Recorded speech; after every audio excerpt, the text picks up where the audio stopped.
এই মাউসটি দিয়ে আমরা কি কি কাজ করে থাকি?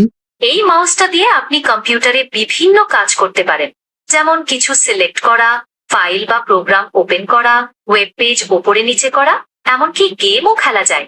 আরো কিছু জানতে চান মাউস সম্পর্কে? বলেন তো, এখন আমি কি করতেছি কম্পিউটারে? আপনি এখন ওয়েবক্যামের মাধ্যমে সবার সাথে কথা বলছেন এবং আপনার কম্পিউটার স্ক্রিনে নিজেকে দেখছেন, তাই তো? কিছু পার্টিকুলার কাজ যদি আপনি করে থাকেন সে সম্পর্কে বলতে পারেন। মাথা নষ্ট করা সেটিংস ভাই। জিমিনি এটা কি নিয়ে আসলো ভাই?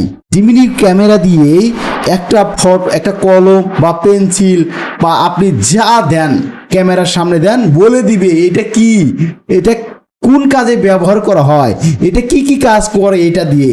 মনে করেন আপনি এটার নামই জানেন না, এই মাউসটার নাম জানেন না, অথচ জিমিনির কাছে আপনি এই পিকচারটা দিলেই কিন্তু সে বলে দিবে আসলে এটা কি, এটা কত টাকা দাম, এটা কি কাজ করা হয়। দেখেন কি দুর্দান্ত একটি সেটিংস জিমিনি দিয়েছে ভাই। ভাই আপনারা অনেকে জানেন না এই সেটিংস সম্পর্কে।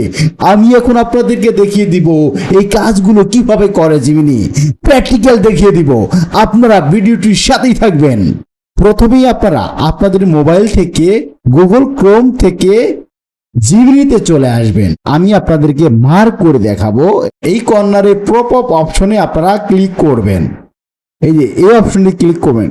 ক্লিক করার পর মানে কি করবেন, এই ভিডিওর অপশনে ক্লিক করবেন।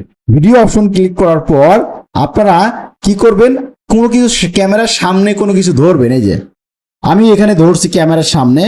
এইটার নাম কি আমি তো জানি না, দেখুন বলে দিবে জেমিনি এটার নাম কি। ও আচ্ছা, আপনি যেটা ক্যামেরার সামনে ধরে আছেন ওটার নাম হলো মাউস। এটি কম্পিউটারের একটি ইনপুট ডিভাইস। মাউস দিয়ে আমরা কম্পিউটারের স্ক্রিনে বিভিন্ন নির্দেশ দিতে পারি। আপনি কি মাউস সম্পর্কে আরো কিছু জানতে চান? এইটার নাম কি, এটি কেন ব্যবহার করা হয়? এটি হচ্ছে আলবেন DS400mg ট্যাবলেট। এটি বিভিন্ন কৃমিজনিত সংক্রমণের চিকিৎসায় ব্যবহৃত হয়, যেমন গোল কৃমি, হুকওয়ার্ম, হুইপওয়ার্ম। ভাই রে ভাই, জিমিনি এটা কি নিয়ে আসলো ভাই। ভাই মাথা নষ্ট করা সেটিংস দেখতেছেন ভাই। ঔষধ সামনে ধরতেছেন, সেটাও কিন্তু সে বলে দিচ্ছে যেটা কাজ কি। পৃথিবী আপনার হাতের নিকটে। এরকম ইম্পর্টেন্ট ভিডিও পেতে হলে চ্যানেলটির সাথেই থাকবেন। দেখা হবে নতুন কোনো ভিডিওতে।